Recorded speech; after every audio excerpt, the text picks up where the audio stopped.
Բարի լույս հարգելի հետևորդներ, եթերում է ABC լուրերի առավոտվա թողարկումն է, ես Սվետլանա Պետրոսյանն եմ։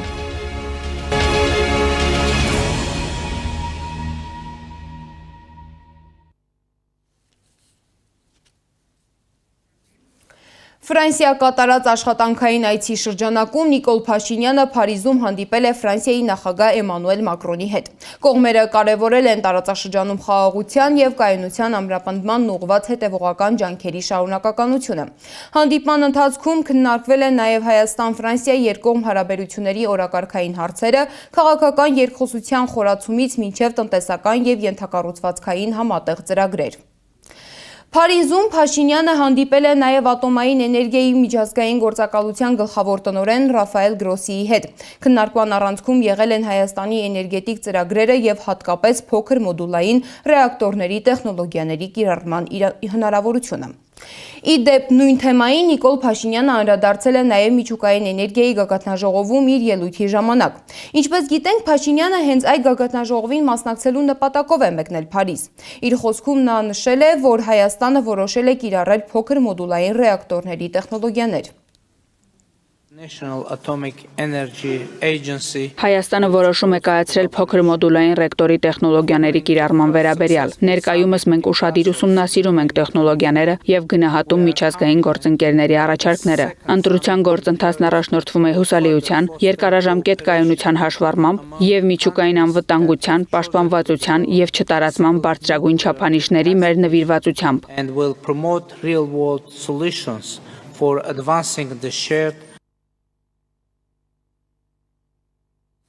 Իսկ ԱՄՆ միջազգային կրոնական ազատության հանձնաժողովի այս տարվա զեկույցում անդրադարձ կա նաև Ադրբեջանում տիրող իրավիճակին։ Փաստաթղթում նշվում է, որ օկուպացված Արցախի հայկական պատմամշակութային ժառանգությունը վտանգի տակ է։ Բացի այդ, շեշտել են, որ Բաքվում գերության մեջ գտնվող մեր հայրենակիցների ընտանիքի անդամները հայտնել են, որ մեր հայրենակիցներին արգելում են ստանալ կրոնական իրեր, այդ թվում Աստվածաշունչ։ Հեղինակներից մեկի փոխանցմամբ նրանց ծեծել են, ենթարկել հոգեբանական բռնության, զրկել բժշկական օգնությունից ու սննդից, իսկ մարմնին դաջված խաչերը նույնիսկ այրել են դրանք ջնջելու համար։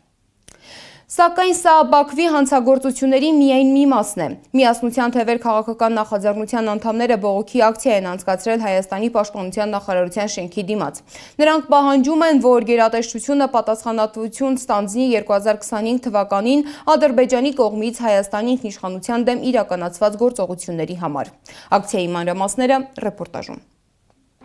Սոտքի հանքը ամբողջովին գտնվում է ադրբեջանական վերահսկողության և դիտարկման տակ։ Միասնության թևեր քաղաքական նախաձեռնությունը պաշտպանության նախարարությանը փոխանցել է փաստաթղթեր Ադրբեջանի նոր ներխուժումների, դիրքային բարելավումների և ամրացումների վերաբերյալ։ Պատրաստում եմ հանձնել պաշտպանության նախարարություն, պաշտպանության նախարար Սուրեն Պապիկյանից պատասխան պահանջելով, թե ինչու են նրանք հերթական անգամ խաբել, ստել մեր հասարակությանը, չեն ասել, որ Ադրբեջանը ներխուժում է իրականացրել, մասնավորապես Վարդենիսի տարածաշրջանի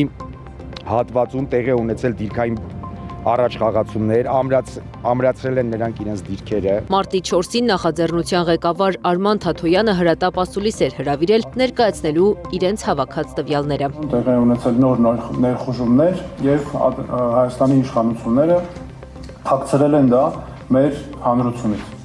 Եվ հիմա ես փաստերով, կոնկրետ ապացույցներով կներկայացնեմ։ Ասուլիսի ընթացքում Թաթոյանը ցուցադրել է ադրբեջանական նոր դիրքերի լուսանկարներ, նշելով, որ մինչև 2025 թվականի հուլիսի 31-ը այդ դիրքերը գոյություն չեն ունեցել։ Նրա խոսքով արբանյակային լուսանկարները ցույց են տալիս, որ դիրքերի կառուցումը տեղի է ունեցել մինչև օգոստոսի 19-ը։ Թաթոյանը նաև նշել է, որ տեղանքում կան խոշոր զինատեսակների համար նախատեսված կրակային դիրքեր և համապատասխան կոմունիկացիաներ։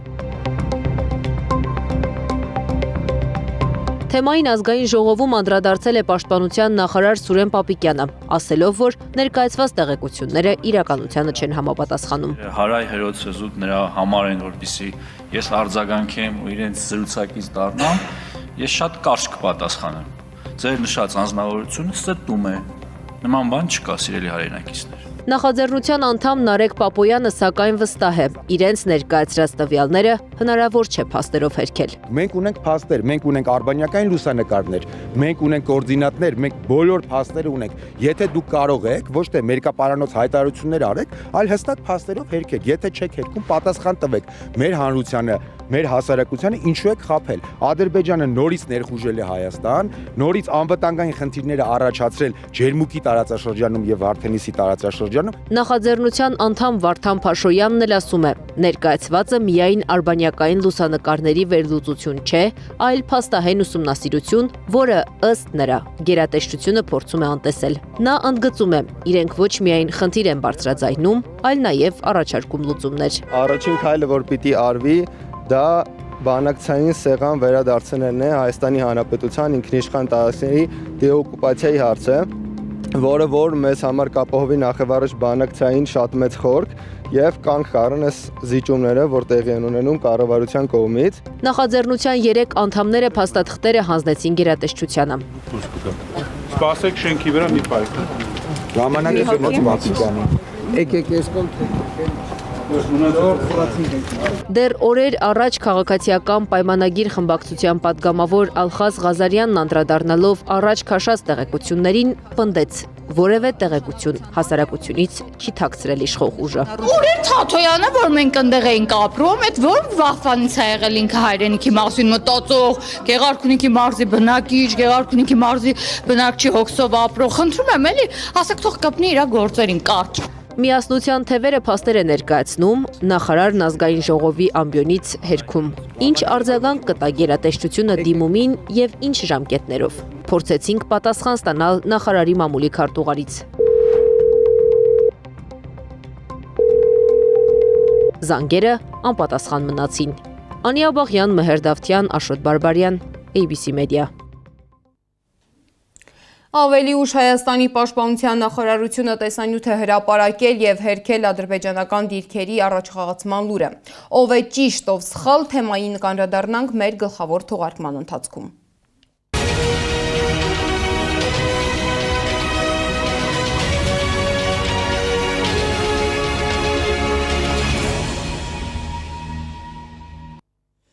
ԱՄՆ-Իսրայել-Իրան հակամարտությունը ընթանում է նույն ինտենսիվությամբ։ Պենտագոնի ղեկավարը հայտարարել է, որ երեքշաբթին կարող է դառնալ Իրանի դեմ ռազմական գործողությունների ամենամասշտաբային օրը, քանի որ Վաշինգտոնը պատրաստվում է ավելի ուժեղ հարվածների։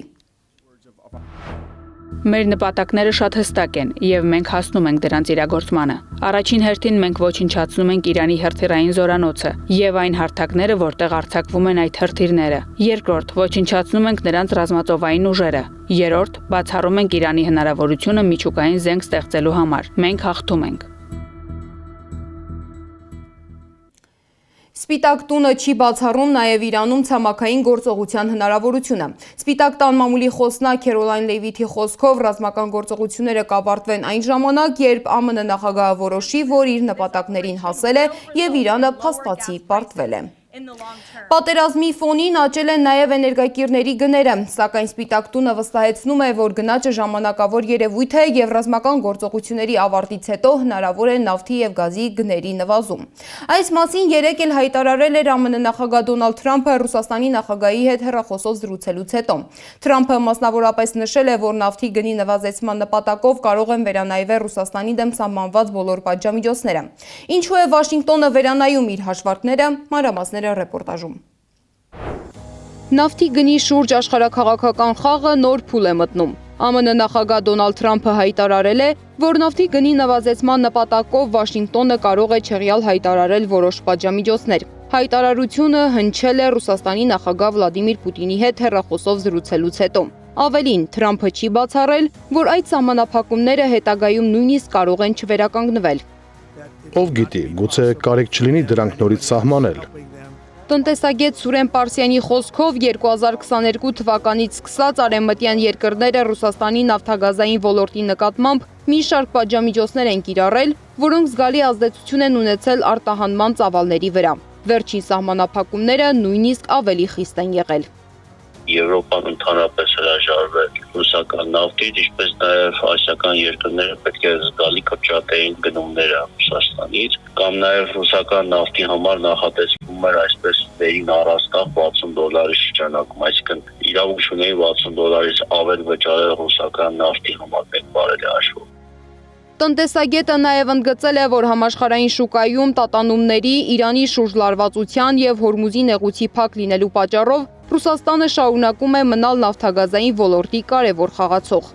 Բարեմուտքը հատկապես մեծ պահանջարկ եւ կարիք ունի ռուսական նավթի եւ գազի եւ նրանք ստիպված են այդ քայլի գնալ հաշվի առնելով այն, որ հակառակ դեպքում իրենց մոտ ունենան կտրուկ գների աճ եւ արդեն իսկ Ամերիկայի Միացյալ Նահանգներում 1 գալոն բենզինը թանկացել է մոտավորապես $0.5 չափով կամ մոտ 15%-ի չափով, որը ոչ միայն ներքին խնդիրներ կարող է առաջացնել, այլ արտաքին։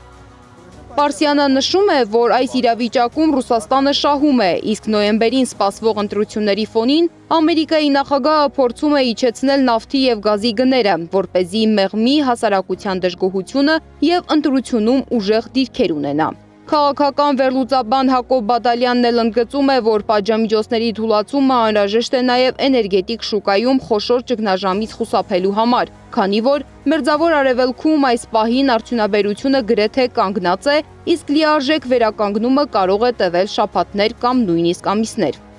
Ռուսաստանը դիտվում է շուկայում հարաբերական թեկուզ կայունություն ապահովելու միջոց հաշվի առնելով Ռուսաստանի նավթագազային ռեսուրսները։ Մենք թերևս պետք է արձանագրենք նաև, որ գործ ունենք երկու միջուկային գերտերությունների հետ, գործ ունենք աշխարհաքաղաքական մի իրավիճակի հետ, որտեղ փաստացի կարմիր գծերը ջնջվում են գործնականում եւ միակ գործուն կարմիր գիծ մնում է հենց միջուկային բաղադրիչը եւ հասկանալի է, որ այս պայմաններում միջուկային գերտերությունների առավել եւս մյուսների հանդեպ անհամեմատ ավելի մեծ եւ ավելի սարսափելի միջուկային պոտենցիալ ունեցող տերությունների միջև երկխոսությունը ոչ միայն տրամաբանական է թվում, այլ նաեւ անխուսափելի։ Բադալյանը ընդգծել է, նման հայտարարությունները հաճախ ունեն նաև աշխարհաքաղաքական ենթատեքստ։ Թրամփի խոսքերը կարող են դիտարկվել որպես Մոսկվայի հետ որոշակի պայմանավորվածությունների արդյունք կամ այդ գործընթացի մաս։ Հատկանշական է, որ երբ նավթի գները դեռ չէին հասել $100 սահմանին, ռուս-ամերիկյան բանակցային գործընթացում Պուտինի հատուկ բանագնաց ուղղակի ներդրումների հիմնադրամի ղեկավար Կիրիլ Դմիտրիևը հայտարարեց, որ նավթի գինը անպայման կհատի $100 եւ հենց այդ ժամանակ խոսեց այն մասին, որ նահանգների հետ քննարկում են նավթի ոլորտում Ռուսաստանի դեմ պատժամիջոցները թույլատնելու հարցը։ Կրկնեմ, սա այն ժամանակ էր, երբ նավթը դեռ չէր հասել $100-ին։ Ռուսաստանն իր հերթին նախորդ տարի Իրանի հետ ստորագրել է ռազմավարական գործընկերության լայնածավալ պայմանագիր, որը ընդգրկում է նաև միջուկային խաղաղ ծրագրի եւ պաշտպանական ոլորտի գործակցություն։ Ռուսաստանը չի կարող անտեսել այդ պայմանագրի հանգամանքը Իրանի շուրջ ստեղծված իրավիճակի առումով եւ նույնը նաեւ չի կարող անտեսել Միացյալ Նահանգները, որքան էլ Թրամփը այդպես փորձում է ներկայանալ աշխարհակալի տեսքով նաեւ այս պատերազմում եւ հետեւաբար կրկնեմ, այդ հանգամանքը ու միջուկային կայսրություն լինելու հանգամանքը ստիպում է բնականաբար վարել երկխոսություն։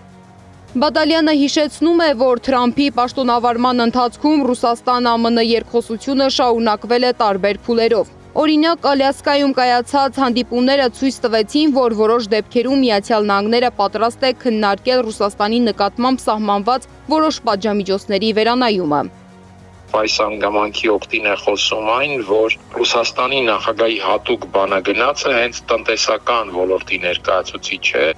Իրանի շուրջ ստեղծված իրավիճակը ըստ Բադալյանի բացել է նոր շերտեր։ ԱՄՆ-ն եւ Ռուսաստանը կարող են տարբեր հարցերում ունենալ հակադիր դիրքեր, սակայն միևնույն ժամանակ պահպանել որոշակի պայմանավորվածություններ։ Բադալյանի խոսքով Վաշինգտոնի եւ Մոսկվայի քննարկումները հիմնականում ընթանում են փաթեթային տրամաբանությամբ, հաշվի առնելով մի շարք գործոններ՝ միջազգային էներգետիկ շուկայի իրավիճակը, երկկողմ հարաբերությունների ընթացքը եւ Իրանի դերակատարությունը տարածաշրջանում։ Իրանն ինտենսիվ հրթիռային հարվածներ է հասցրել Իսրայելին։ Հրթիռները պայթել են իսրայելական մի շարք քաղաքներում։